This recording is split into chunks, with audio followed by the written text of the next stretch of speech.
Հայկական բարեգործական ընդհանուր միության Հայկի մասնաճյուղի անունից բարև ձեզ սիրելի հեռուստադիտողներ։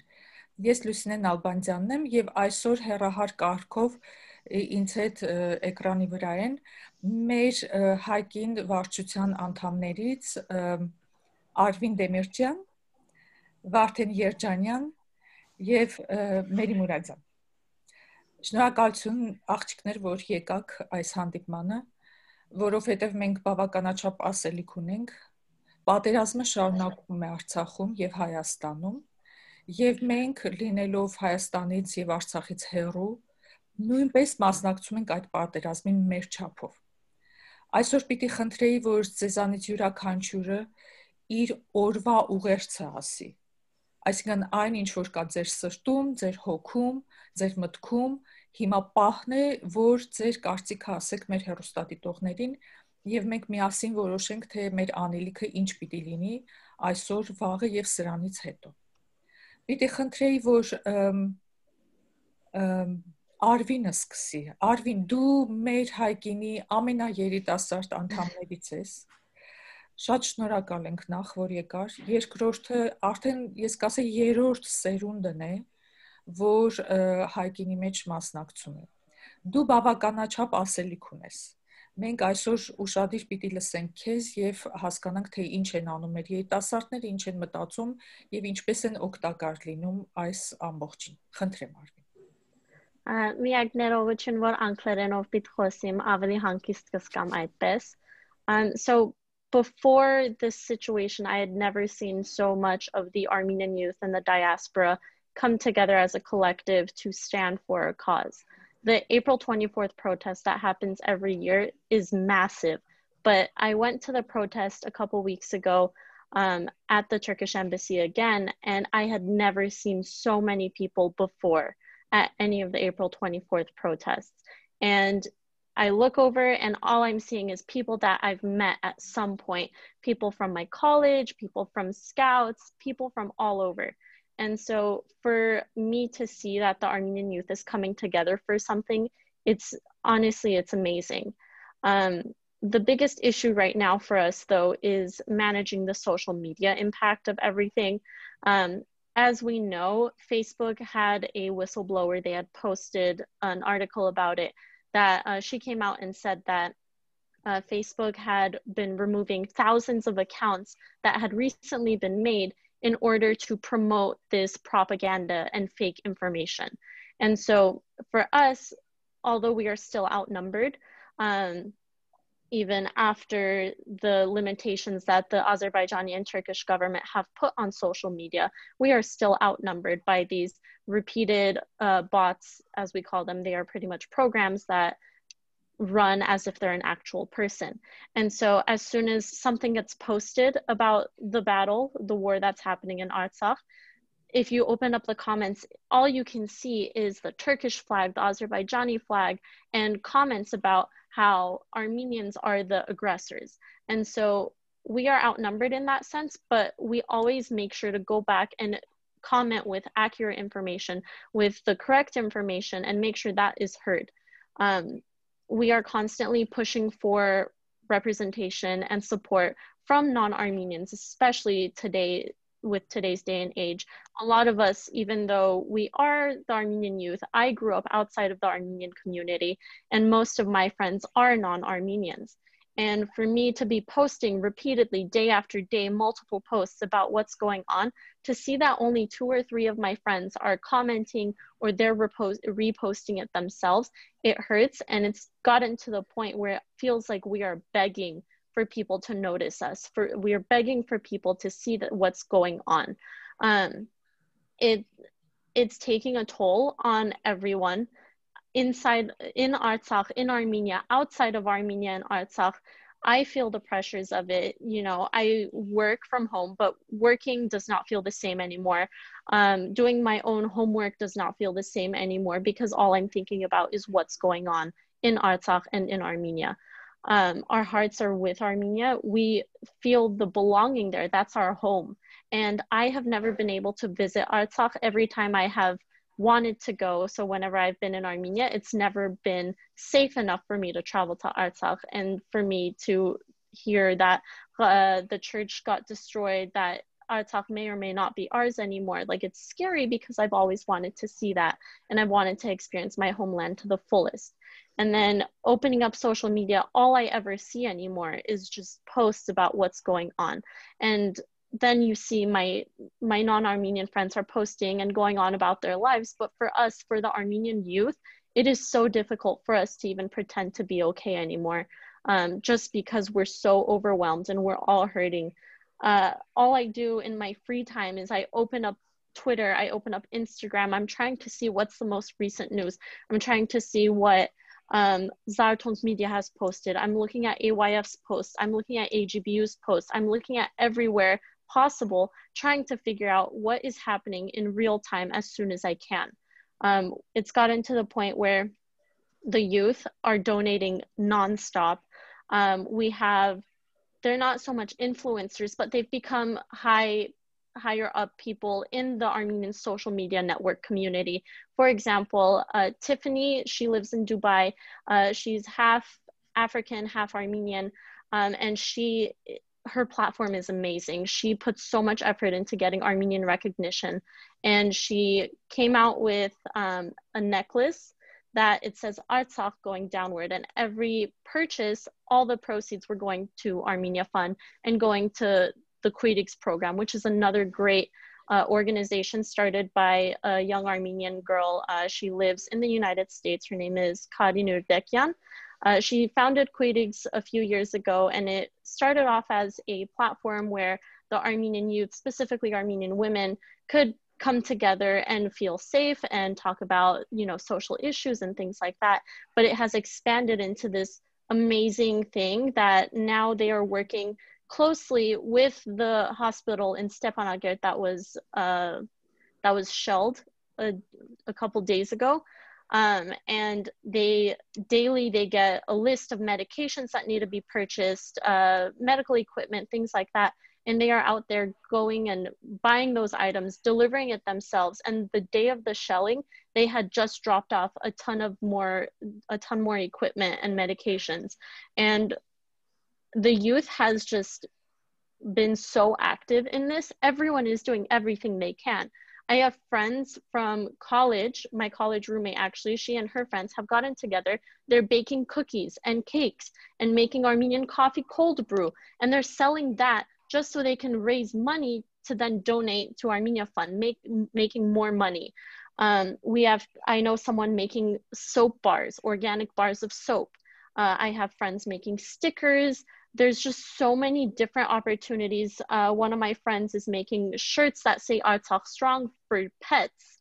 So like your dog can even represent Artsakh and everything. And so there's just so many different new crafts coming up just in order to raise funds even more and try to appeal to wider audiences. So there's just been a lot of hard work going into this whole cause from the youth in the diaspora as well. And I do know some people that had signed up to volunteer and fly out to Armenia. Quidix was taking some volunteers, but they have maxed out on volunteers at the moment. I know some of my male friends said that they would sign up and go to fight in the front lines.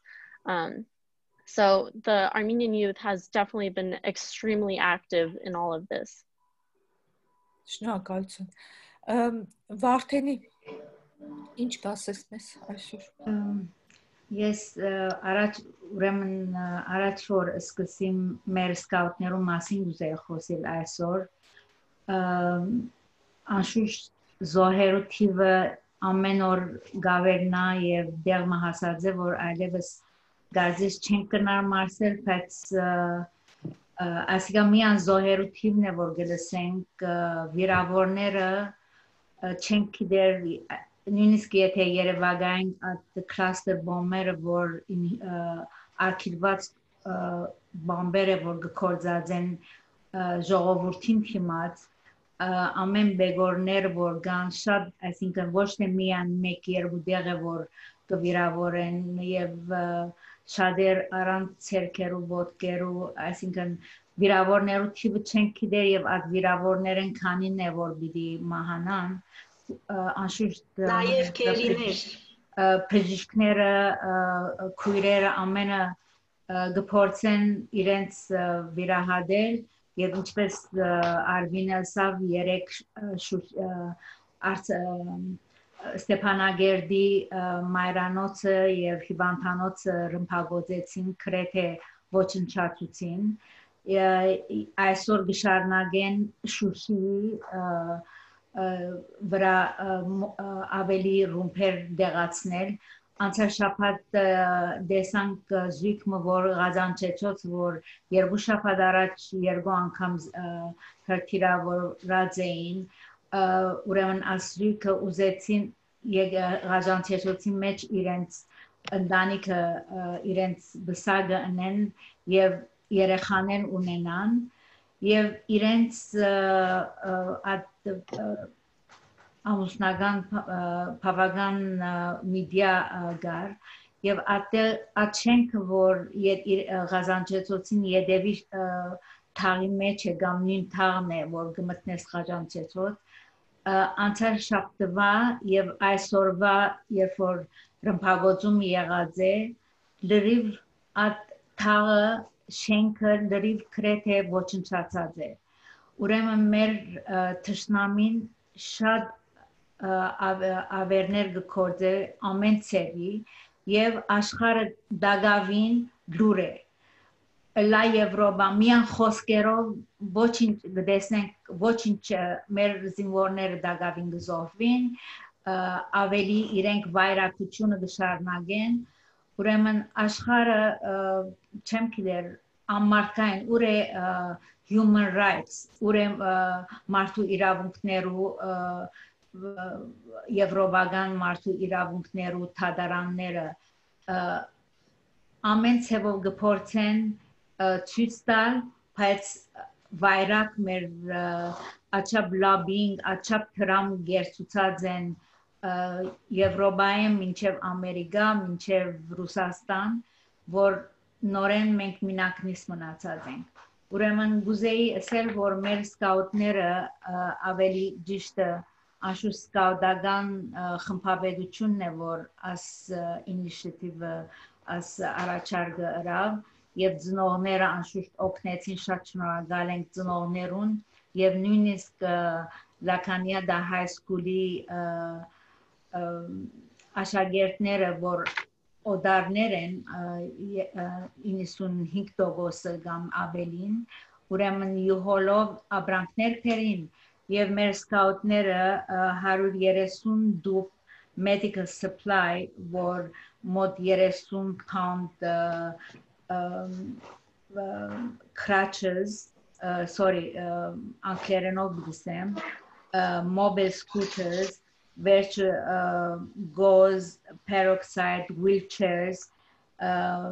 syringes, braces,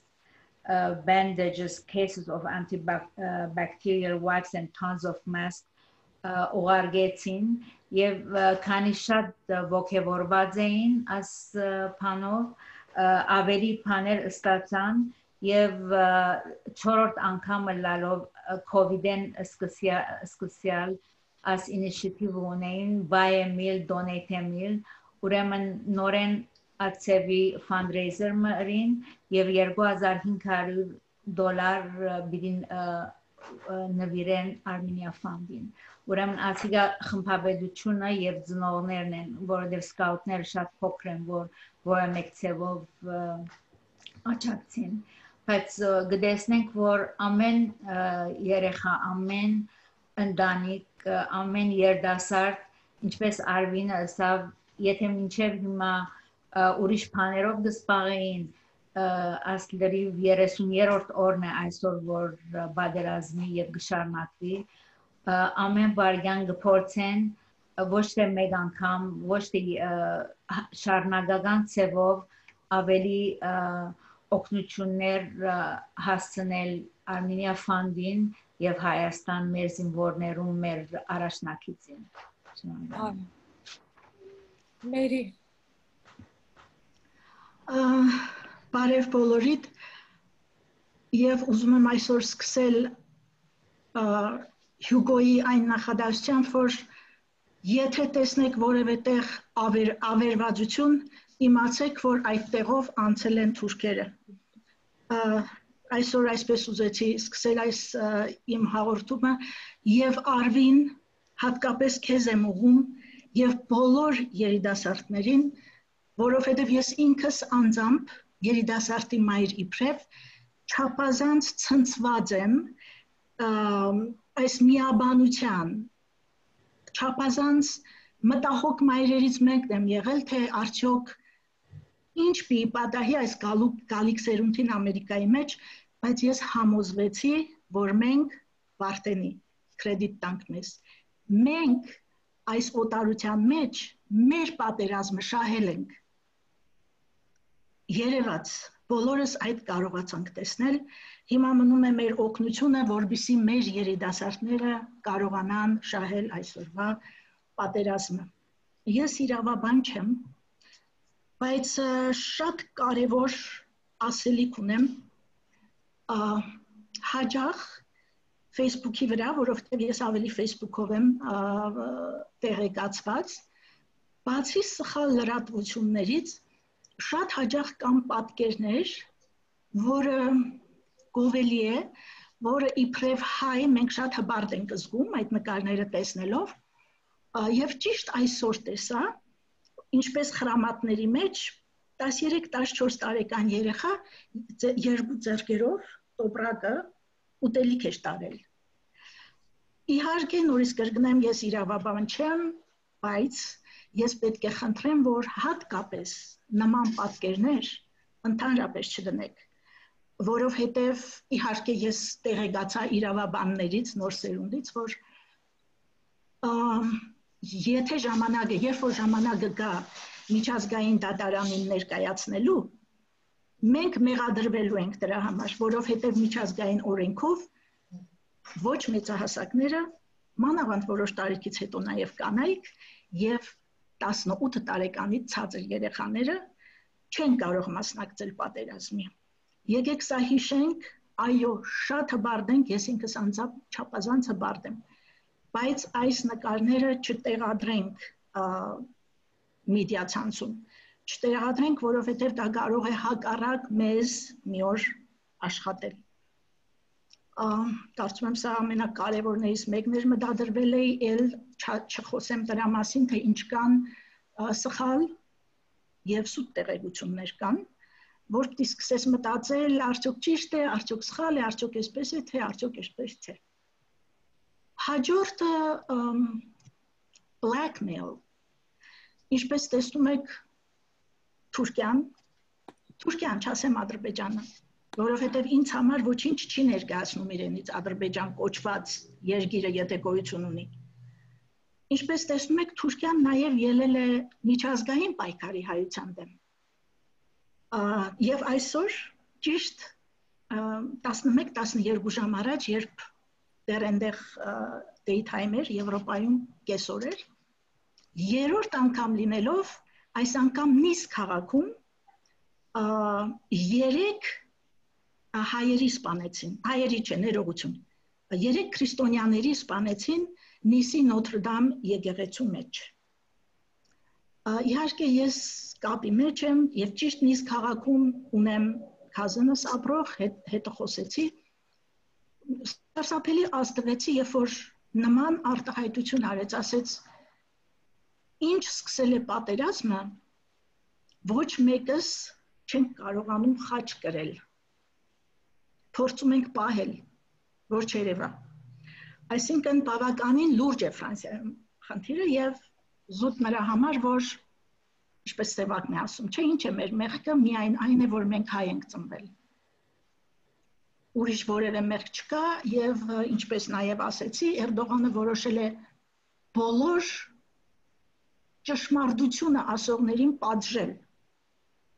Եվ ինչ որտեղ շատ հուսահատական է, որ 21-րդ դարում մենք սկսել ենք ստերին հավատալ, փոխանակ իրականությունը պաշտպանվի։ Սա էլ իհարկե մի ուրիշ բան էր եւ ինչպես գիտեք, այսօրվանը երրորդն էր 56 տարեկան ուսուցչուհու ազգության թուրք 18 տարեկան աշակերտը գլխատեց, առաջին այդտեղից սկսեց, մի քանի օրեր առաջ ցույցի ժամանակ սկսել էին մուրջերով եւ տանակներով ցուցարարների վրա հարձակվել, իհարկե հետ հարձակում էր տեղի ունեցել եւ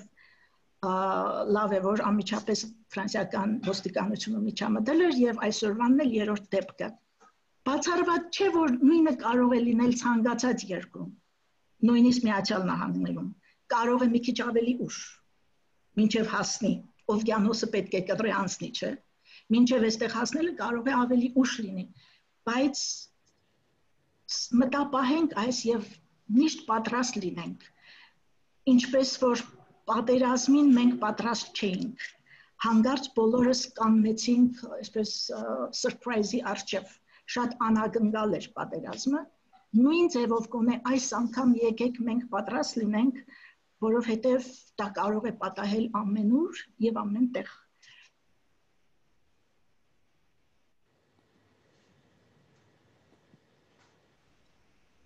Կարծեմ մերի կապը անջատվեց Առայժմ այս կան հա, օքեյ։ Մի պահ անջատվեց կապը մերի։ Լավ Լուսինե, ասա, շարունակիր։ Շնորհակալ ենք իհարկե մտահոգություններդ շատ տեղին են եւ մտորելու տեղիք են տալիս։ Հիմա ես մի հարցի շուրջ ուզում խոսել, որտեվ այս քանի օր անընդհատ դրա մասին եմ անդադ մտածում, որ մեր պահանջատիրությունը, որը տարբեր, այսպես ասած, շերտեր եւ մակարդակներ ունի։ Հայերիս պահանջատիրությունը։ Մերին շատ լավ հիշում է, որ սովետական ժամանակներում մենք լուր էինք մնում։ Շատ բաներ չգիտեինք, շատ բաներ էլ գիտեինք, բայց վախենում էինք դրա մասին չէինք խոսում։ Երբ ապահովանք կրկին շատ բաներ գիտեինք, շատ բաներ լսում էինք եւ կրկին շատ բաների մասին չէինք խոսում։ Այսինքն մեր պահանջատիրությունը այն գլոբալ համահայկական պահանջատիրությունը մենք երբեք առիթ չենք ունեցել դրա մասին խոսել եւ մեր երիտասարդներին էլ ընդգրկել այդ պայքարի մեջ։ Ու այսօր երբ ռազմական արդեն բախումը թշնամու մեծատառով թշնամու հետ, որը Թուրքիան է, Ադրբեջանի հետ միասին եւ արդեն terroristների ընդգրկման, կարծեմ թե մեզ իրավունք է տալիս, որ մենք արդեն բարձրաձայն մեր ամբողջ պահանջատիրության մասին խոսենք։ Մերի դու շատ լավ հիշում ես, միշտ ասում էին դրա մասին չխոսենք, թող թուրքերը չբարկանան, դրա մասին չխոսենք, որ ռուսները չբարկանան, դրա մասին չխոսենք, որ պատերազմը չսկսվի, դրա մասին չխոսենք, որ մեր երեխաներին չսպանեն, չգերի չտանեն եւ այլն։ Այդ չխոսեցինք։ Այո, 100 տարի չխոսեցինք։ Մենք Հայաստանում չխոսեցինք, Սփյուռքում չխոսեց եւ բոլորս չխոսեցինք մտածելով, որ մենք փրկում ենք ինքներս մեզ եւ մեր ազգին եւ մեր հայրենիքը։ Ինչ ստացվեց։ Որ թշնամին մտածելով, որ սրանք չեն հասկանում ինչ են անում, ում կողմից են, ոչ բարեկամ ունեն, ոչ փող ունեն, ոչ ինչ որ ռեսուրսներ ունեն, ճիշտ ժամանակն է, որ իրենց հարցերը լուծենք, մանավանդ որ համավարակի պայմաններ է, բոլորը զբաղված են, Ամերիկայում պրեզիդենտական ընտրություններ են եւ այլն։ Այսինքն պահը շատ հարմար էր։ Եվ 30 տարի, 27 տարի զինված, մինչև ատամները զինված Ադրբեջանը հարձակվեց փոքրիկ Արցախի վրա։ Այսինքն եղավ այն, ինչ որ եղավ։ Այսինքն մենք մեր պահանջատիրության մասին չհասցրեցինք էլ ինչ որ կազմակերպված մի բան անենք։ Ես հիմա կոչ եմ անում բոլոր հայերին, ովքեր լսում են այս հաղորդումը եւ ովքեր հավանաբար կհամաձայնվեն ինձ հետ։ Ես ասում եմ զուտ իմ անձնական կարծիքը։ Ժամանակն է, որ մեր պահանջատիրությունը լինի all inclusive, ամեն ինչը մեջը։ Մենք պիտի խոսենք ոչ միայն Ստալինի թեթև ձեռքով Ադրբեջանի եւ Թուրքերին նվիրված Ղարաբաղի մասին։ Մենք պիտի խոսենք Արևմտյան Հայաստանի մասին, Արևելյան Հայաստանի մասին, ռուս-թուրքական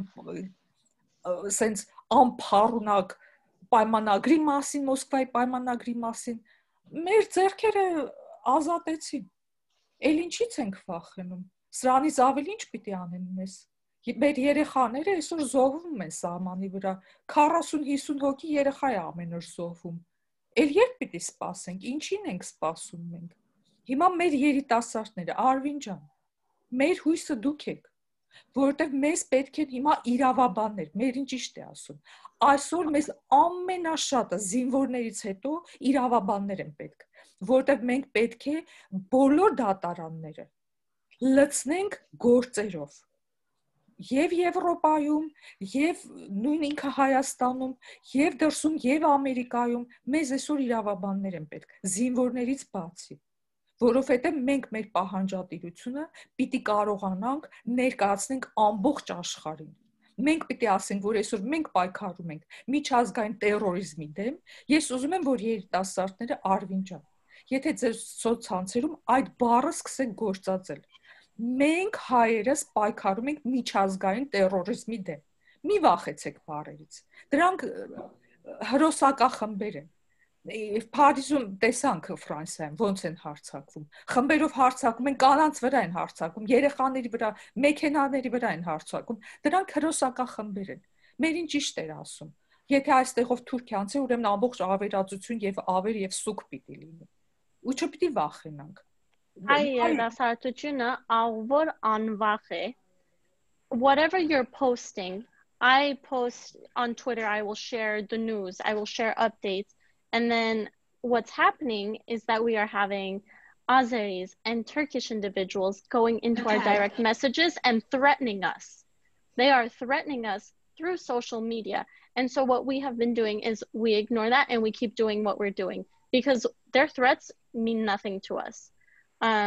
In Fresno, last night, I believe it was, there was an Armenian protest happening and 3 individuals were stabbed for protesting about the Armenian cause, the whole situation in Artsakh, and the perpetrator got away and they were unable to catch him, but it was 3 Armenian individuals that got injured at this protest. It's gotten to the point where I opened Twitter this morning and I see one of my Armenian friends, she had posted, she was like, if you are going to protest, like have something to take care of yourself. There was something, it's like a keychain that has sharp ends to it. It was like, Armenian people, you need to protect yourselves because we don't know what we're going up against at this point. There's a march on Sunday that I will be attending at the federal building in Los Angeles, and it's a march to the Azerbaijan consulate. And it's gotten to the point where it's like, I don't know if I should be scared. I don't know if I should not be scared because I've seen like, you know, like small things here and there, but the acts against us are getting bigger. A few weeks ago, I saw one of my friends, she had the 2 little Armenian flags on the side of her car. She came back to her car and there was something like smothered all over the car, like to make it dirty. They had ripped the flags off and everything. And it's like, it started with small acts like that, but now it's becoming actual acts of violence against us. And so it's gotten to the point where we don't know how to protect ourselves anymore, but we're still going in strong. We're going together. And it's become a reason for friends that haven't seen each other to see each other again and stand together and walk together at these marches and to show that we are still here, we're still prevalent, and we're trying to bring awareness to this cause. So the youth is definitely much less fearful than I had anticipated. You would expect us to be scared, but we are very, very much so brave and strong. And like you said, my parents say the same thing, that, you know, the youth is the future. In every culture, it's the same. But then like with us, it's, my great-grandparents were genocide survivors. I never imagined a day where I would be fearing for a genocide myself that I would have to live through. And, you know, ours isn't the only genocide happening right now. There's genocides happening everywhere, but I never expected one to directly impact me the way that this has. Իհարկե, զգուշությունը առաջին հերթին, բայց մենք միշտ պիտի հիշենք, երբ որ գործ ունենք թուրքերի եւ այսպես ասած հրոսակների հետ, իրենք ամբողջային այդ իրանց վարքագիծը եւ ինչ ասեմ, անմարդկայինը ճիշտ բառը չի, գազանայինն էլ ճիշտ բառը չի։ Վարդենի օգնի ինչ բառ կա դրա դիմաց, դրա համար նկարագրող։ Կենթանաբարո։ Բայց գենթանին ինչպես անցյալ օրը գսեի կոնե ծևով օգտագար գլա գատկու դա գբահբան նույնիսկ շունը գբահբանը քեզի բայց ասոնք վայրակ են ասոնք ցեղեն իրենք այո աթաթյուրքի մոնգոլներն են որ Ջենգիզ խան ուրդեղեն որ անցեր են ինչպես Սյուգոն ասած է միան քանթած են եւ առաջ կացած են որովհետեւ իրենց մե ոչինչ չեն ներկայացնում չեն գրնար իրենք ստեղծել միան գավերեն այսինքն նույնիսկ եթե դերմը բիչի գրնան իրենք բանեն ավելի լավ է ավերեն քան թե այսինքն բայց ճիշտ աս բաչարավ է որ մենք կգարձենք որ 100-105 տարի առաջ կամ մեզի գսեն որ անոնք ուրիշ էին հիմա ավելի քաղաքագիրտ են ասեն որտեղ է քաղաքագործությունը երբ որ ավելի փարփարոս ցևով մեզի գփորձեն շարունակել սա Էրդողանը չեմ ուզեր անունները դալ որ փերանս չաղդոդեն բայց պետք է դանք որ մարդիկ իմանան որ որոն մասին խոսենք իսկապես սկիզբը գփորձեի անունին չի դալ բայց հիմա գուտամ որ գիտնամ որոն մասին մենք որոն հետ կորձ ունենք այսինքն առաջ ապրիլ 24-ներուն ինչպես Արվինը գսեր գերթային ցույցերու կամ ավելի երդասարտները իրենց համար նույնիսկ մեր համար բախնություն հայց բախնություն էին անում ինչպես ավարայրը Սարդարաբադը բայց հիմա մենք գաբրինք այդ օրերը եւ գտեսնենք որ իսկապես վայրակ ցերի մթեմ է որ եւ շատ այսինքն վրթոված եմ նորեն բիդսեմ համաշխարհային այսինքն հարությունը ոչինչ միան գխոսին այո գսկանք իրենց սկացումները մենք պետք չունենք հիմա մենք կորց կուզենք պետք է իրենք բաչեն եւ ես գուզեմ որ ոչ թե միան բաչվին ամեն ինչ որ ուրեմն փճացուցին անոնք իրենց մեծ ակտրամները բիդարնենք ոչ թե միան հիմակվա իրենց քանթածները ինչ որ առաջա քանթած են մեր փոխհատուցում պիտի պահանջի փոխհատուցում իմիջիայլս դրա մասին էի ուզում նաև ասել հիմա յուրաքանչյուրս մեզանից նախորդ անգամ էլ ասացի երբ որ մենք պահանջատիրությունը ներկայացնում ենք ես կուզեի որ հասցեատերերով ասենք օրինակի համար մենք ասում ենք շատ ենք հիմա լսում Արցախից հաղորդում միջազգային հանրություն ինչ է նշանակում միջազգային հանրություն ովքեր են դրանք կառավարություններն են հասարակական կազմակերպություն ովքեր են ես ուզում եմ ամեն մեկը երբ որ ինչ որ պահանջատիրական հայտարարություն է անպայման հասցեատիրոջը ասի ոչ միայն հասցեատիրոջը ասի այլ նաև ասի թե ինչ է ակնկալում ինքը օրինակի համար երբ որ մենք գտնենք ցույցի հիմա ես իմիջիայլոց հետևում եմ Հայաստանի ցույցերին դեսպանատների առաջ ՄԱԿ-ի գրասենյակում Եվրոհամայնքի գրասենյակի առաջ եւ այլն շատ մեծ տարբերություն կա ցույցերին ասենք պատերազմի սկզբում թե հիմա արդեն մարդիկ հասկացան որ կոնկրետ գնում են ասում են որ մենք պահանջում ենք որ օրինակի համար Ամերիկայի կառավարությունը հիշի որ իր վաճառած զենքը Թուրքիային իրավունք չունի հայտնվել Ադրբեջանում դա խախտում է իրենց հենց պայմանագրային պարտավորություններին այսինքն շատ հստակ պիտի լինի թե մենք ինչ ենք մենք գնում ենք ասում ենք հիվանդանոցի վրա կրակում են մենք դրան դեմ ենք հա բայց մենք ում ենք դիմում միջազգային Կարմիր խաչին ենք դիմում միջազգային Կարմիր խաչի ֆեդերացիային ենք դիմում ՄԱԿ-ի գրասենյակը որ գրասենյակին ենք դիմում այդ գրասենյակի ղեկավարի անուն ազգանունը ինչպես է ես ուզում եմ որ ամեն պահանջատիրական հարց իր նշանառությունը ունենա անձը ունենա օրինակ ես շատ հավանում եմ հիմի ինչ որ լսվում եմ Հայաստանում ավելի կազմակերպված են կանայք գնում են, ասում են, մենք ուզում ենք դեսպանին, կոնկրետ անուն ազգանուն տալիս են, գա եւ մեզ ասի, թե Թուրքիայի նկատմամբ ինչ պատժամիջոցներ պիտի կիրառեն, քանի որ իրենք ռմբակոծում են հիվանդանոցները, երեխաների մանկապարտեզները, խաղաղ բնակիչները եւ այլն։ Կոնկրետ հարց, որը ակնկալում է կոնկրետ պատասխան։ Եկեք եւ մեզ ասեք։ Հիմա օրինակ ես շատ հավանեցի, թե ինչպես հայրը աշխատեցին Կանադայի օրինակ պարլամենտի հետ եւ Կանադայի կառավարության հետ։ Petition գրեցին, ստորագրությունները հավաքեցին եւ ասին մենք չենք ուզում, որ դուք վաճառեք տեխնոլոգիաներ Թուրքիային, որոնք օգտագործվում են իրենց անօթաչու թռչող սարքերի մեջ, որոնցով Ադրբեջանը ռմբակոծում է հայաբնակ վայրերը։ Ուզում ասեմ կոնկրետ, անձին, ղեկավարին, ազգային ժողովին, կազմակերպությանը, կամ մենք ասում ենք Իսրայելի բաները օգտագործում են։ Ում ենք դիմում, Իսրայել կառավարությանն ենք դիմում, Իսրայելի փողոցում քայլող մարդկանց ենք դիմում, ում ենք դիմում։ Կոնկրետ անուն ազգանունով պիտի դիմենք եւ պիտի պահանջենք եւ պիտի նաեւ ասենք, թե ինչ ենք ակնկալում ու եթե դա չլինի, մեր հաջորդ քայլը ինչ պիտի լինի։ Մենք պիտի գնանք, չեմ իմամ, դատարանում, դատի տանք Իսրայելի այսինչ կազմակերպությանը, չգիտեմ, Թուրքիայի այնինչ դրոն արտադրող այսինչին։ Ուզում ասեմ, մեր պահանջատվությունը մի քիչ պիտի ավելի հստակ լինի։ Միջազգային հանրություն, հիմա օրինակ ես երեք իմ հարևանի հետ էի խոսում, որ ամերիկացի կին է։ Ինքը միջազգային հանրություն է, թե չէ։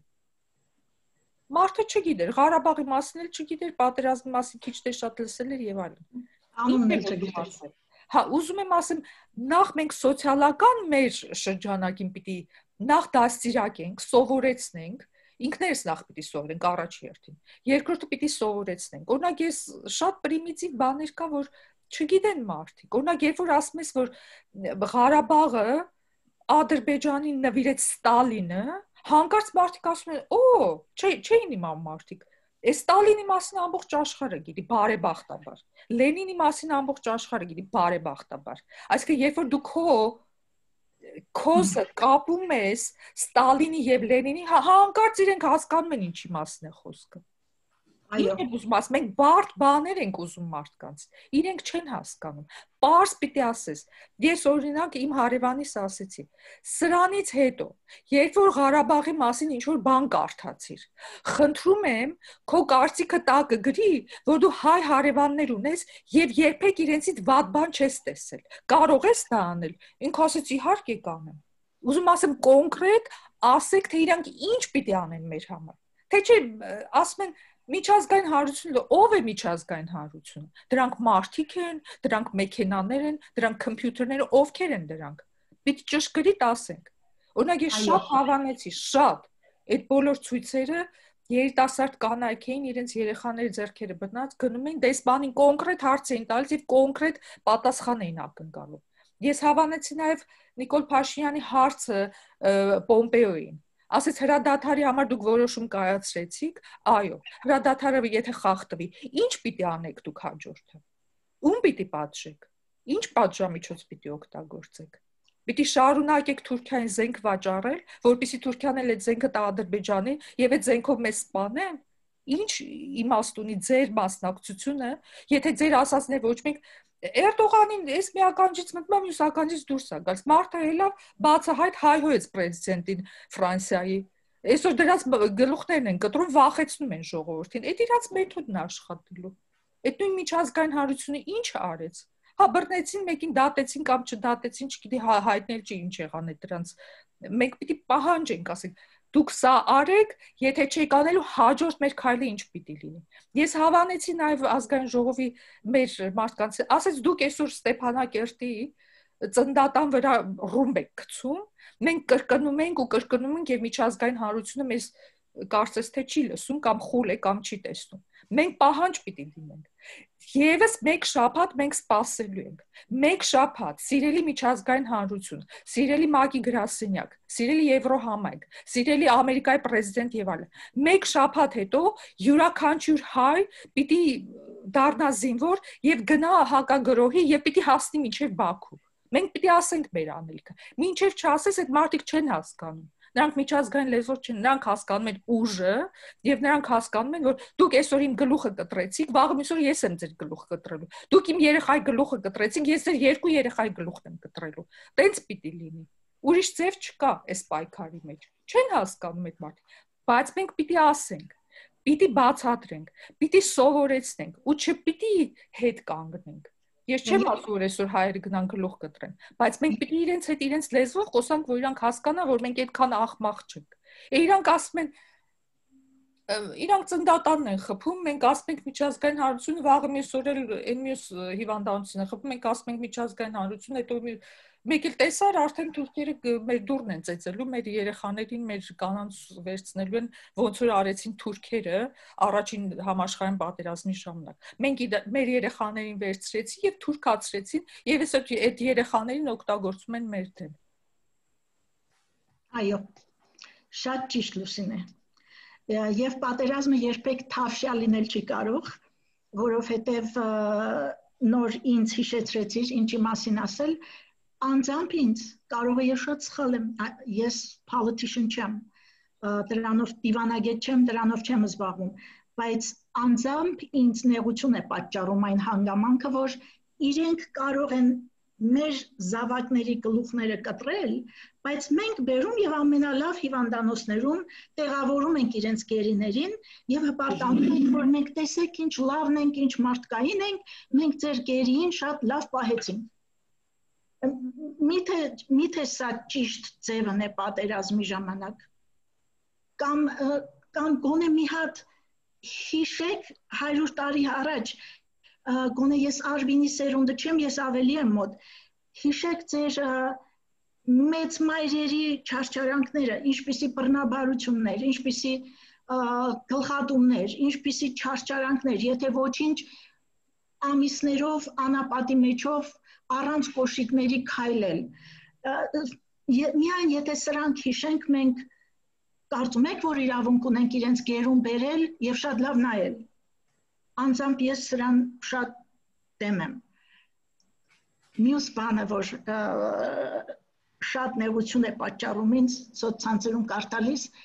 երբ որ սկսում են քննադատել կառավարությանը, խնդրում եմ, սպասեք, սա հավերժ չի տևելու, վերջանալուց հետո այդ ժամանակ նոր մենք լուծենք մեր հայրենիքում կատարվածները, կորոշենք, թե ով է լինելու հաջորդը կամ ինչ է լինելու, բայց հիմա բոլորովին ժամանակը չի, որովհետեւ մենք մեր կառավարությանը դեմ խոսենք։ Պարզապես մենք սրանով դառնալու ենք Լուսինեի ասած միջազգային համրության ծիծաղի առարկան այս անգամ։ Պարզապես ծիծաղի առարկա, որ իրենք իրենց հետ 2 միլիոն են չեն կարողանում հաշտ ու խաղաղ ապրել, ոնց կարող են ուրեմն թուրքերի հետ ապրել, որ իրոք էլ այդպես չի։ Իրականության մեջ այդպես չէ, եւ ես վստահ եմ, որ այս հագաըմբոստները նաեւ ինչ որտեղ ուզում եմ իրենց չմեղադրել այն հարցում, որտեղ ամեն օր տեսնում են պատերազմը, ամեն օր տեսնում են զոհվածները, գալիս են երեխաները, մեկի հարևանն է, մեկի բարեկամն է, իհարկե ինչ որտեղ նյարդային շատ լարված վիճակում են կարող է պատահել, բայց փորձեք, խնդրում եմ, իբրև Հye Geen, իբրև հայ մայր, խնդրում եմ, եկեք բոլորս իրար միմիայն օգնենք եւ գովենք։ Հիմա դրա ժամանակը չի։ Վստահ եմ դրա ժամանակն էլ կգա։ Arvin, document and document. Նույնիսկ այդ գրողները, ովքեր որ ազերիներ են, որոնք հակառակորդներ են, որոնք սխալ պատասխաններ են գրում այդ բոլոր email-ների տակ կամ Facebook-ի վրա, document, have their names, keep the time, keep the date, որովհետև նորից ասեմ, ես լսել եմ մեր նոր սերունդի ամերիկյան օրենքները շատ լավ իմացող երեխաների շրջանակից, այդ օրը գալու է, որ մենք պետք է կանգնենք միջազգային դատարանում։ Իհարկե բացառված չէ, որ ինչպես որ հիմա միշտ Թուրքիան մեզ պետք է մեղադրի։ Մենք դատարկ ձեռքերով դատարանի առջև չենք կարող կանգնել։ Մեզ հարկավոր են փաստեր, documents, կատարյալ դոկումենտներ են հարկավոր։ Կարծում եմ, որ նորից ասեմ իմ կարծիքս է, բայց շատ ճիշտ կարծիք է։ Եվ սա անգլերեն ասեմ, որտեղ it sounds very good. Let the whole world know that Armenia and Artsakh is one nation under God, and we have the right to defend our motherland. Ես շատ կուզենայի, որ սա իրոք դառնար լոզունգ եւ դրոշների հետ միասին հայկական հայերի մեքենաների վրա շատ ցանկալի կլիներ, որ սա դրված լիներ, որովհետեւ as I said, Armenia and Artsakh is one nation under God. Եվ մենք մասնիկն ենք Արցախի եւ Հայաստանի։ Սա էլ մի քիչ մտքները երիտասարդության մի բան գցեմ, եթե երիտասարդ լսողներ կան, որովհետև աշխատեք այս ուղղությամբ, սա տարիներով նաև եղել է Ամերիկայի 300 տարվա լոզունգը, եւ եթե իրենք համարում են հավատացյալ մարդիկ իրենց եւ իրենց երկիրը այսօր ապահովված է Աստծո ձեռքի տակ, մենք իբրև աշխարհի առաջին քրիստոնյա երկրներ միանգամայն ունենք այդ իրավունքը այս հայտարարությունը կատարելու համար։ Դա մեր իրավունքն է։ Այո։ Բոլորս դարձել ենք Լուսինե հեղափոխականներ, հռետորներ, բայց իհարկե ստիպեց ժամանակ այդպես ստիպեց։ Բանի մասին էլի ուզում ասել, որ ասենք ես ուզում եի, որ ադրբեջանցի, ասենք, եւ թուրք, ինչ ասեմ, ժողովուրդ ասեմ, թե ցեղ, նրանք ցեղեր են Լուսինե։ Իրանց զգուշացնել, որ ամեն նետված ագանը հայրին ավելի է համախմբում։ Այո, ժամանակի խոսակցություն կար Ալիև հայրը, Հեյդար Ալիևը, որը նախագահ էր Ադրբեջանում առաջին պատերազմի ժամանակ, առաջին Արցախյան պատերազմի ժամանակ, ինքը մի բան էր ասում։ Ինքը ասում էր հայերին ձեռք մի տվեք, որտեվ երբ որ իրենց վրա հարձակում ես, իրենք միավորվում են։ Այսինքն մեր թշնամին շատ լավ գիտեր մեզ։ Իրենք մի հատ ական գցեցին մեր դպրոցի վրա, մեր մանկապարտեզի վրա, մեր հիվանդանոցի վրա, մենք ավելի ենք համախմբում։ Այն երեխաները, որ Ֆրանսիայում, Ռուսաստանում, Ամերիկայում հայերեն մեկ բառ չէին խոսում, հիմա շատ ավելի հայ դարձան, քան թե ասենք թե մի քանի տարի առաջ։ Համաձայն։ Արզվում է գիտեին հայերեն, պարզապես չէին խոսում Լուսինե։ Հա, ինչ եմ ուզում ասեմ, մեր թշնամուն պիտի շատ հստակ հասկացնել, որ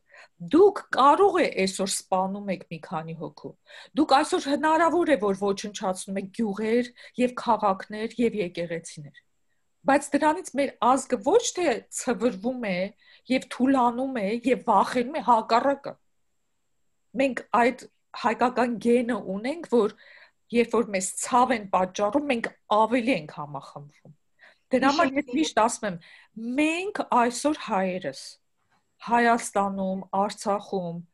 իմչալից ես Արցախն ու Հայաստանը մերիկո ասացիպես մի երկիր եմ համարում։ Մի երկիր եմ ուզում Արցախ առանձնացնել Հայաստան։ Այո։ Հայաստան, երբ որ ասում եմ, ես նկատում եմ Արցախը մեջը։ Եվ դրսի հայությունը։ Մենք այդ մեր հայկական գենը արթնացել է։ Մենք հասկացել ենք, որ մենք հայ ենք եւ հպարտ ենք, որ հայ ենք եւ ամբողջ աշխարհին կապացուցենք, որ մենք եղել ենք կանք ու կլինենք լավագույնը։ Ոչ թե լավագույններից մեկ, այլ լավագույնը աշխարհում, որտեղ մեր գենը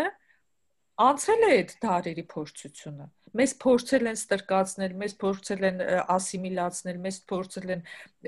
վռնդել, բայց մենք մնացել ենք, ուրեմն ինչ-որ մի բան կար։ Իմիջիայլից քույրիկիս հետ էի խոսում, ամեն օր խոսում ենք ինքը Հայաստանում է, մի բան ասեց, չեմ ամ դրա մասին սոցցանցերում կարդացիք թե չէ, ինքը ասում էր իսկական հրաշք է եղել։ Մեր հոգևորականներից մեկը մեքենայի մեջ էր եղել եւ ռումբը ընկել էր մեքենայի վրա ու չէր պայթել։ Արդյոք Աստված որին մենք այնքան հավատարիմ մնացինք այս ամբողջ դարերի ընթացքում, մեզ նշան է տալիս, որ մենք մենակ չենք։ Մենք մենակ չենք, մենք ենք մեր խիղճը, մեր Աստվածը։ Ռուսները կմիանան մեր պայքարին, շատ լավ, մենք կողջունենք։ Ամերիկացիները կմիանան մեր պայքարին, մենք շատ ուրախ ենք, կողջունենք։ Հույները կմիանան մեր պայքարին, մենք կողջունենք։ Կմիանան չինացիները, Սաուդի Արաբիան, ով որ կմիանա, մենք բոլորին կողջունենք։ Բայց սա մեր Աստծո պայքարն է մեր գոյության համար։ Ու ես շատ ուրախ եմ, ասենք այս դժվար վատ պահին ուրախ եմ, որ հայերը համախմբված են։ Այսօր մենք Արվինի պես երիտասարդներ ունենք, մենք այսօր 18-19 տարեկան երեխաներ ունենք։ Երեք մի հարցազրույց էի լսում, հարցազրույցի մասնակիցը ընդդիմադիր խմբակցությունից էր ազգային ժողովի, եւ շատ լավ մի բան ասեց, ես ուղղակի շատ սիրեցի իր պատասխանը։ Ուրեմն հարցազրույց վարողը հարցնում է, ասում է. Ինչ եք մտածում այն 18-19 տարեկան երիտասարդների հայրենասիրության մասին, որոնք սահմանն են պահում։ Ինքը ասեց, նրանք հայրենասիրության մասին ինչ խոսեմ, նրանք իրենք են հայրենիքը, այդ երեխաներն են հայրենիքը, մեր 18-19 տարեկան զինվորները, որ այսօր պահում են հայրենիքը, իրենք են հենց ասեց հայրենիքը։ Այսինքն հայրենիք ասած ինչ է, Խոդամյան հողն ու ջուրը չի, դրանք նաև մարդիկ են։ Մենք այսօր 18-19 տարեկան երեխաներ ենք, որի ուսերին ենք դրել մեր գոյության խնդիրը, մերի ջան, ինչի մասին է։ Եվ տանում են այդ բեռը տանում են։ Չեմ ամ հրաշքով են տանում, երևի Աստծո չեմ իմանում, չեմ կարող մարդը հարցազրույց անողը ասեց երևի թե հետագայում գիտությունը պիտի ուսումնասիրի հասկանա այս երեխաներին այդ կամքը, այդ ուժը, այդ լավատեսությունը, այդ քաջությունը որտեղից։ Չմոռանանք, որ մեր երեխաները իրենց հայրենիքի համար են կռվում։ Այո։ Մյուս կողմը նախ եւ առաջ կռվողների մեծամասնությունը վարձու զինվորներ են։ Նորից մի փոքր լուր, այս մասին հիշեցի հանգարց, երեք Ադրբեջանում էին ինչ-որ միտեղ այդ վարձկանները ռմբակոծել Ադրբեջանի մեջ, չգիտեմ որ քաղաքում էր, զուտ դրա համար, որ իրենք չեն վճարվել եւ ծիծաղելի է իրենց վճարի չափը 3 ամիս պայմանաժամի համար նրանք վճարվում են $1200-ից $1500 3 ամսվա համար ինչ ես կարծում իրանց հայրենիքը չէ իրանց հողը չէ աշխատավարձն էլ ուշացավ ինչ կան պիտի կռվեն բայց մեր դեպքում այդ չէ բոլորովին այդ չէ մենք մեր հողի մեր հայրենիքի համար ենք կռվում նույնիսկ այսօր ամբողջ սպյուրքը նույնիսկ այսօր սպիտակ մազերով շատ հուզվել էի մի քանի օր առաջ ծերանոցում ապրող մի քանի կանայք ուրեմն հավաքվել իրենց թոշակներից դրել էին դրան որ դա ինձ համար թոշակառու կնոջ կամ տղամարդու բայց հատկապես կնոջ տված $20 1 միլիոնի է հավասար բայց խնդիրը նրանում է որ իրենք բոլորը հայ են զգում եւ բոլորը գիտեն այն պատճառը որի համար մենք չենք կարող հայրենիք կորցնել մենք իրավունք չունենք պարտվելու այնպես որ հաղթելու ենք երբեք չկասկածեք այդ բան հաղթելու ենք Արվին ջան խնդրեմ ասա քո ամփոփիչ խոսքը ինչ կասես մեր երիտասարդներին Հայաստանի Արցախի մեր ժողովրդին քո տարեկիցներին խնդրեմ just to keep donating to keep raising awareness to keep fighting because this isn't just a physical fight that's happening we have the social media fight and the diaspora is doing a great job at that Instagram has been very difficult to work with there have been hundreds of Instagram pages that are being made by Azeris and Turks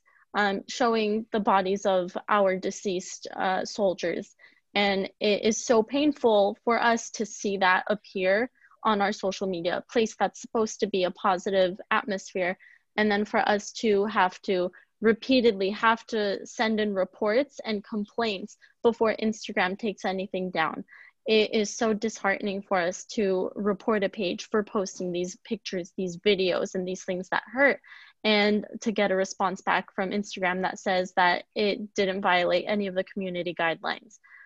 So right now, that is our biggest problem, and we are fighting that fight at the moment. And so just to keep working at it, everyone is doing what they can, donating what they can. That's the most we can do from here. Our hands are tied. We're very limited. So all we can do is to bring that awareness, to have those petitions signed, even though most of them don't really lead to anything, but those raise awareness. And so just keeping at those and doing what we can is the best move for us here in the diaspora. Varteni, ինչ կասես։ Ինչպես Արվինը ասավ, պետք է մենք շարունակենք դիասպորա, այսինքն Սփյուռքի մեջ ոչ թե մեկ անգամ ավել միշտ պետք է ինչպես հрьяաները անում են դանք եւ նորեն դանք մինչեւ մեզի, այսինքն ցավ բաճարե, բայց պետք է դանք, որովհետեւ ամեն ինչ օդի մեջ չէ որ գլա at 90,000 անձեր արդեն Արցախեն դեղահանված են, Հայաստանի մեջ են, անոնք պիտի սնվեն, պիտի տականան, դեղ պիտի ունենան մնալու եւ հիմա արդեն ծմերը պիտի կա, ուրեմն իմ գոչս է, որ անբաճար ոյ մեկ ցևով երբեմն խանութներում մեջ ավելի գլենդել donation box-եր գա, քան որ շատեր կան չեն գտնար մեծ գումարներ դար, վնաս չունի, ինչ որ գտնակ ամեն մեկ լուման դեղ գահասնի Armenia Fund-ը ամեն այդ բաները ճիշտ ցևերով գդեղափոխի եւ գիտեն ինչ ցևով պիտի կորձածեն, ուրեմն իմ գոչս է, որ անբաճար շարունակեք ձեր նվիրատվությունները եւ social media-ի մեջ ինչպես ամենքս գիտենք միայն ոչ թե լավ լուրերը, բայց ճիշտ ցևով լուրերն է, որ պետք է դեղատրենք եւ ուրիշներու կոմենտներուն Ետ չպատասխանենք, որովհետև իրենք ավելի գարզես կքրքրենք, երբ որ պատասխանենք, իգնորենք իրենց, անդեսենք, որ իրենք իմանան, որ իրենք ոչ ոք են եւ մենք հաղթելու ենք։ Մերի ինչն է ավելացնելու։ Երկու հատ կարևոր բան, որ այս խոսակցության ընթացքում իմ մոտ ծագեց այդ ասեմ, հետո նոր վերջնական ասեմ ասելիքս։ Անցյալ շաբաթ կարծում եմ, օրերը կարող է ճշգրիտ չլինեն, սակայն տեղեկատվությունը շատ ճիշտ է։ Ուրեմն Ազնավուրի տղան շատ հուզիչ ժեստով ներկայացավ անձամբ Իսրայել։ Չգիտեի ես, հավանաբար դուք էլ չգիտեք, երկրորդ համաշխարհային պատերազմի ժամանակ Ազնավուր ընտանիքը, որոնք այդ ժամանակ Փարիզում ունեցել են ռեստորան, մի փոքր ռեստորան, նրանք տասնյակ հրեաների վտանգելով իրենց կյանքը, պահել են այդ ռեստորանի նկուղում, թաքցրել են իրենց մեկ սենյականոց բնակարանի անգողնու տակ եւ պարզապես իբրև մարդ արարածներ եւ մի ուրիշ հանգամանք էլ Ազնավուր ընտանիքը ցեղասպանություն էր տեսել եւ շատ լավ գիտակցում էր թե ինչ է նշանակում ցեղասպանությունը ուրեմն 3 տարի առաջ էլի չգիտեինք պարզվում է որ Իսրայելի կառավարությունը նախքան մահանալը Ազնավուրի պարգևադրել է Ազնավուրին իրենց ամենեն բարձր շքանշանով զուտ դրա համար, որ իրենք օգնել են երկրորդ համաշխարհայինի ժամանակ հրեա ընտանիքների։ Եվ Լուսինեի ասածի պես շատ հստակ ներկայացրեց այդ Նատանյահուին, Ազնավուրի որդին, ասելով, որ Ես չեմ հրամայում քեզ, բայց ես գիտեմ ինչ եմ պահանջում։ Եթե դուք եք ցեղասպանության ենթարկվել, դուք էլ ինչ որտեղ ինձ պարտք ունեք տալու։ Եվ նույնիսկ ժամանակ է դրել, ժամկետ է դրել, հստակ չգիտեմ օրը, որ մինչև այսինչ օրը, եթե դուք այսինչ բանը չանեք, ես անձամբ հորս մեդալը բերելու եմ եւ հանձնելու եմ ձեզ յետ։ Այստեղ ես էլ եմ ուզում բարձրաձայնել ինչ-որ ձևով, որ մինչև հիմա երբեք չէի ուզում դրա մասին խոսել, բայց իմ, ինչպես գիտեք, մայրս մորս կողմից ընտանիքս ամերիկահայ է եւ իմ մեծ հայրս Ամերիկայի Միացյալ Նահանգներ է եկել 1909 թվականին։ Նա ծառայել է Ամերիկայի համար, ամերիկյան կառավարության համար, մասնակցել է առաջին համաշխարհային պատերազմին, երկրորդ համաշխարհային պատերազմին։ Ես ունեի մինչև 2 տարի առաջ քերիս կենթանի էր, երանի լիներ եւ հիմա խոսեր։ Նա Ամերիկայի համար իր կյանքը վտանգելով կամավոր էր գնացել եւ Վիետնամի պատերազմում, եւ Կորեայի պատերազմում կռվելու համար։ Հավանաբար շատ harsh, շատ ծանր հնչի իմ ասած հիմա խոսքերս, բայց մենք մուրացկան չենք, մենք տվել ենք ու հիմա պահանջում ենք։ Մենք ինչպես կարող է ֆրանսիական կառավարությունը այսօր նախագահը ասել, որ ես գնահատում եմ հայ ժողովրդին, որովհետև նրանք մեծ ներդրում ունեն մեր հայրենիքի կառուցման գործում։ Նույնը եւ մենք, ես միակը չեմ, ամերիկահայերն էլ միակը չեն, չափից ավելին են, եւ ես վստահ եմ, փաստերով չգիտեմ, ես իմս գիտեմ, մենք տվել ենք։ Հիմա ձեր հերթն է, չենք էլ պահանջում, ձեր հերթն է մեզ շնորհակալություն հայտնելու, ուրիշ ոչինչ չենք ուզում։ Այո, շատ տեղիներ, մերի ես այդ կեցվածքը շատ եմ հավանում։ Այո։ Սրա մասին էլ ենք խոսել, մենք միշտ պիտի մենք իրար հետ խոսել ենք սրա մասին, բայց չեմ ասել, որովհետև մտածել եմ, որ ով եմ ես եւ ինչ իրավունք ունեմ ամերիկյան կառավարությունից։ Մենք բոլորս ունենք եւ հիշեցնելը ամոթ չի։ Բայց հիմա եկել է այդ ժամանակը։ Այո, պիտի հիշեցնենք, որ հիշեցնենք։ Այո, եւ մենք պիտի հիշեցնենք, մենք բոլորին պիտի հիշեցնենք, մենք հրեաներին պիտի հիշեցնենք, մենք բելարուսներին պիտի հիշեցնենք, մենք ուկրաինացիներին պիտի հիշեցնենք, ռուսներին պիտի հիշեցնենք, բոլորին պիտի հիշեցնենք։ Հենց առավոտյան Տիկին Սոնա հետ է խոսում հեռախոսում, ասեմ 15 հանրապետություն մասնակցեց սովետական բանակի կազմում, մինչև Բերլին հասավ ֆաշիստական Գերմանիայի դեմ պայքարելու, չէ՞։ Տոկոսային առումով հայերը, հայաստանցիները,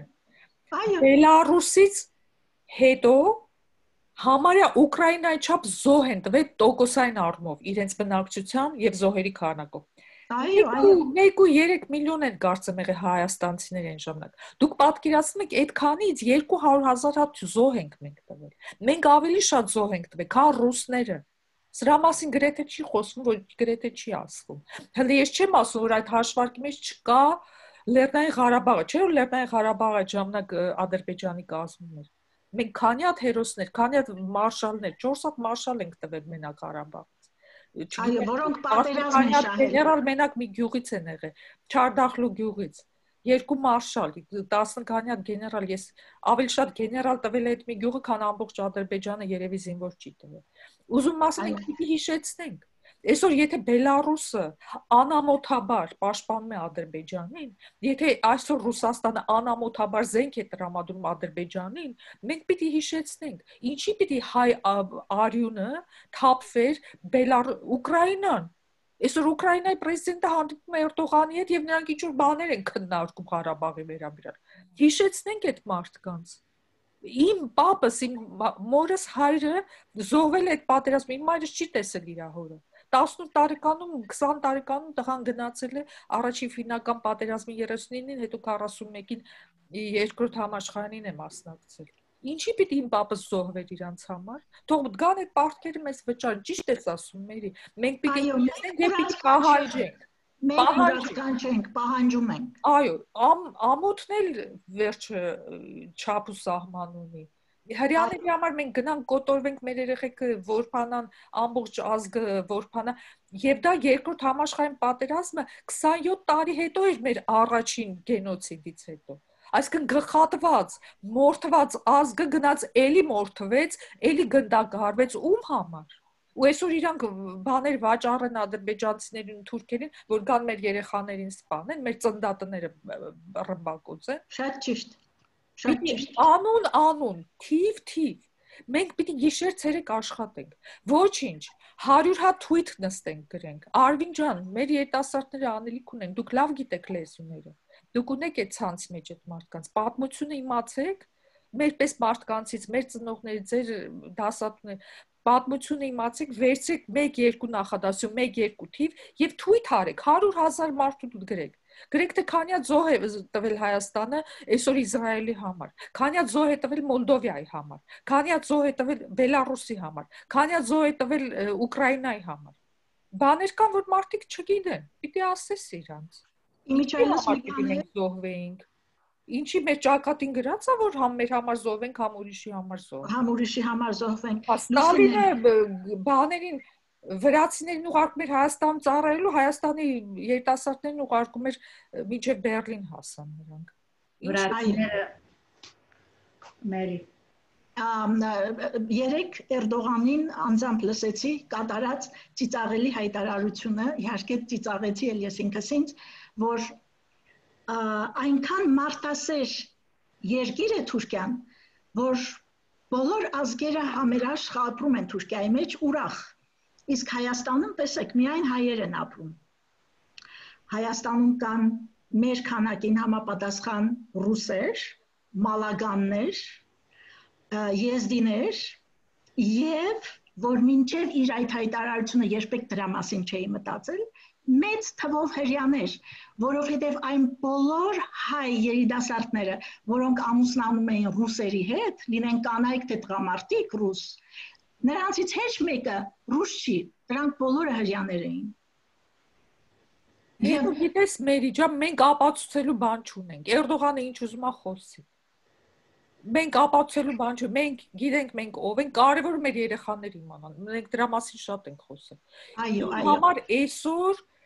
դիեզերքի չափ ես ուրախ եմ, որ մեր երեխաները ուզում են հասկանալ իրենք ովքեր են եւ որն է իրենց պատմությունը։ Այո, եւ ուրախ եմ, որ գիտեն։ Այո, քո աղջիկը գիտի, Arvin-ը գիտի, իր սոցիալական ցանցը գիտի, Քո տղան գիտի։ Հա,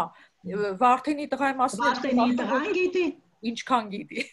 Այո։ Դա է կարևոր։ Գիտեն երեխաները հավաքական հիշողությունը պահեն եւ աշխատեն, որտեղ մեկ հայ երեխան Ես վստահ եմ 100 հատ այդ ֆեյքերի դեմ կպայքարի մի քանի օրում իրանց բոլորին կջնջի։ Այո։ Որտեղ նրանք ինչ ունեն ասելու։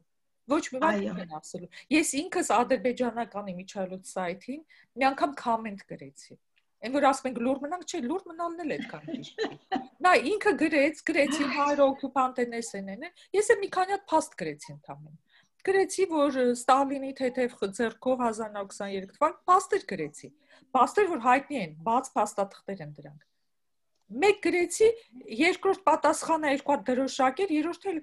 երրորդին գրածին էլ այլևս ինքը չպատասխան։ Ինչ պատասխան այդ մարդը։ Ասել հայերը չեն օկուպացվել ձեր հողերը։ Հայերը ազատագրել են իրենց գյուղերն ու քաղաքները, որոնք բանի, այն ժամանակ Գորբաչովի ժամանակ էր, երբ որ հայերը 87 թվականին որոշեցին սովետական կազմի միջից դուրս գալ, Ղարաբաղը առաջինն էր, որ հարակվե արեց եւ որոշեց սովետի կազմից դուրս գալ։ Այն ժամանակ հələ Ադրբեջանը սովետական Ադրբեջան էր։ Այսինքն հայերը առաջինն էին, որ օգտագործեցին իրենց ազգայնորեն ընդունված իրավունքը ինքնուրույն կողմնորոշվել։ Դրա համար պատժեցին ռուսական զորքերն ու ադրբեջանական օմոնը այն ժամանակ եղավ 88-ին Սումգայիթը, եղավ Կիրովաբադը, 90-ին Բաքուն ու արդեն հասկացան, որ հայերին պիտի ցեղասպան անեն, որտեղ հայերը արդեն ոտքի են կանգնել եւ ուզում են անկախանալ։ Ուզում ասեմ այդ ամեն ինչ պատմություն եւ այդ ամեն ինչը երբեմն ադրբեջանցիները չգիտեն։ Երբ որ ես այդ ժամանակագրությունը գրեցի, ասի ձեզ ուղակի թունավորել են 30 տարի ձեր ուղեղը լցրել են, որ հայերը եկել են, ձեր տերիտորիաները վերցրել են, գրավել են եւ հայերն են պատճառը, որ այսօր դուք փախստականներ ունեք եւ հայերն են պատճառը, որ այսօր դուք սոցիալական խնդիրներ ունեք, բայց իրականում այդպես չի։ Հայերը էս եղավ, այն եղավ, այն եղավ։ Երբեմն չգիտեն, իրանք էլ չգիտեն, ադրբեջանցիներն էլ չգիտեն։ Էլ լրիվ հարթ, ինչ պիտի պատասխաներ ինձ։ Ես ունեմ որ այս փաստական նյութերը Արվին ջան, բոլորը իմանան։ Ամեն երեխա, երբ որ sense քնից արթնացնես, ինքը թվերով ասի, որ թվին ինչ եղավ, որ թվին ինչ օրենք խախտվեց, որ թվին, որտեղ մենք այսօր դատարաններում ինչ кейսեր կարանք ունենանք։ Նախ նայեք, քանի ձևով կարող ենք ունենալ։ Նախ Ստալիններ բանը։ Այս Ստալինը ինքը սովետական կառավարությունը մերժեց։ Ստալինի մահից հետո, երբ որ Խրուշչովն էր, այս դրա մասին քիչ են ասում։ Ինքը Ստալինը քննադատվեց որպես անձի միանձնապաշտամունք եւ այլն, ամբողջ ցուցակ բերվեց, թե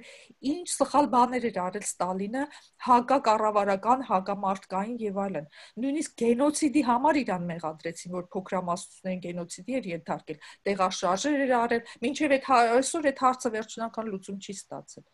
Ուզում եմ ասեմ, նայեք, երկրորդը Ադրբեջանը դեռևս գոյություն էր որպես հանրապետություն, երբ որ հայերը քվեարկեցին եւ Ադրբեջանի կազմից դուրս եկան։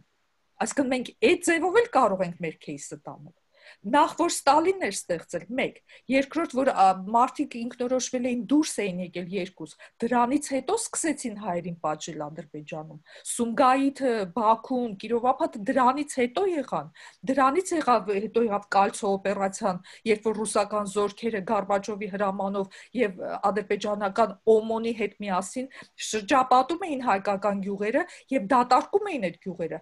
Կանանց սպանում էին, երեխաներին բան էին անում, տղամարդկանց հավաքում ուղարկում էին Ադրբեջանի բանտերը։ Այս ամեն ինչը երևի Ադրբեջան ժողովուրդն էլ չգիտի, ես չեմ զարմանա, որ չգիտեն։ Մենք պիտի տեղյակ լինենք, որ իրանց ասենք։ Մենք պիտի ասենք, մենք ռուսներն էլ պիտի հիշացնենք։ Գորբաչովի նկարներով գնում էին մարդիկ ցույցերի, որ բանը Ղարաբաղ անկախացնել ուրախացել էինք մենք, տեղյակ չէին, որ Գորբաչովի հրամանով էր Կալցո օպերացիան անում, չգիտեինք այն ժամանակ։ Այդ նույն Գորբաչովի, այսօր մենք դատարանում ինչի Գորբաչովին դատի չենք տալիս։ Մարդը կենթանի է, թողա պատասխան տա իր հրամանների համար։ Ուզում ասեմ, մենք այսօր իրավաբանների պետք ունենք։ Նայ քանի բան։ Երրորդ, երբ որ Ադրբեջանը անկախացավ Հայաստանից հետո 91 թվականին, անկախ Ադրբեջանի կազմում չէր արդեն Ղարաբաղը։ Այսօր իրանք ինչ իրավունք Ղարաբաղի մաս խոսում, օ նչեց մամես արեն այնտե։ Ինչ Ղարաբաղ։ Ղարաբաղը արդեն դուրս էր եկել իրանց կազմի մեջից, երբ որ իրանք անկախություն հռչակեցին։ Իսկ եթե իրանք մտածում են, որ առաջին հանրապետության իրավահաջորդն են, առաջին հանրապետության մեջ չէր Ղարաբաղը, Ադրբեջանի կազմում չէր։ Այսինքն ոչ մի ձևով, տեսեք, մենք քանի դատական кейս կարայինք ունենանք ի նպաստ մեզ։ Դրա համար եմ ասում, փաստաբանները պիտի աշխատեն։ Այսօր փաստաբանները, քաղաքական գործիչներ, հասարակական գործիչներ միասին պիտի աշխատեն։ Նույնիսկ պատերազմից հետո։ Նույնիսկ հիմա արդեն ագրեսիան էլ գումարվեց, Վարդենին չի ասում։ Նույնիսկ պատերազմից հետո։ Ամեն քանդած տան համար պիտի վճարեն։ Պատասխան տան, այո։ Հələ չեմ ասում զոհված մարդկանց ու վիրավորել։ Այո։ Իրանք պիտի վճարեն մեզ։ Թուրքերն էլ մեզ պիտի վճարեն ցեղասպանության համար, հայկական հողերը գրավելու համար, ադրբեջանցիներն էլ պիտի վճարեն։ Դե եկեք նստենք հաշիվ անենք։ Հաշիվ անենք։ Մենք լրիվ փաստեր ունենք 800,000, 800 քանի հազար հայ տեղահանվեց Ադրբեջանից եւ Ղարաբաղի այդ շրջակա գյուղերից ու շրջաններից եւ դարձավ փախստական։ Ինչի այսօր դրա մասին ոչ մեկ չի հիշում։ Մենակ ադրբեջանցիները ասում են, բանի օկուպացված տարածքը ինչ օկուպացված։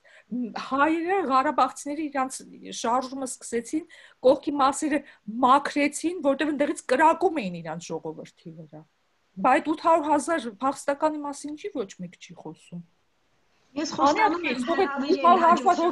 800,000 հատ դատական գործ սկսեն Ադրբեջանի դեմ։ 800,000 հատ кейս ունենք մենք։ Այդ մարդիկ կենթանի են, իրանց երեխաները կենթանի են, իրանց տները վերցրել են, բան են արել։ Ուրեմն գարդեմ ժամը անցավ բիչի դրանք աղոքեվոր Այո, վերջացնեմ ես ստեսություն ասեմ բոլորին, մեր դիտողներին, Գևորգ Էմինի այն տողերով, որ ձեզ ով էր ասում մեզ այնքան սեղմեք, որ ատամանդ դառնանք։ Այո, մենք այսօր ամեն մեկս մեկ ատամանդ ենք, մեր մեծացրած սերունդներով եւ մեր բոլոր հիշողություններով եւ ենթագիտակցությամբ, թե ինչպես են անցել այդ ճանապարհով, այնպես որ հաղթելու ենք։ Վստահ եղեք։ Այո, ուժը բոլոր մեր ժողովրդին հաղթելու ենք։ Այո։ Տեսություն։ Ստեսություն։